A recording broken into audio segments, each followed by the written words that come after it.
all of you who will come to me, and I will not reject anyone who comes to me.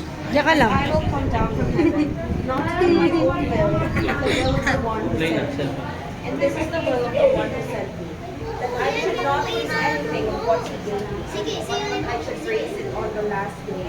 For this is the will of my Father, that everyone who sees the Son and believes in him may have eternal life, and I shall raise him on the last day. The Gospel of the Lord. Grace to you, Lord Jesus.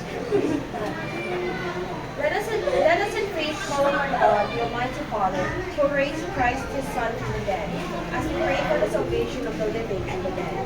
Hear us, Lord, and have mercy. That God may establish the Christian people in faith and unity, let us pray to the Lord. Hear us, Lord, and have mercy. That He may rescue the entire world from all the evils of war, let us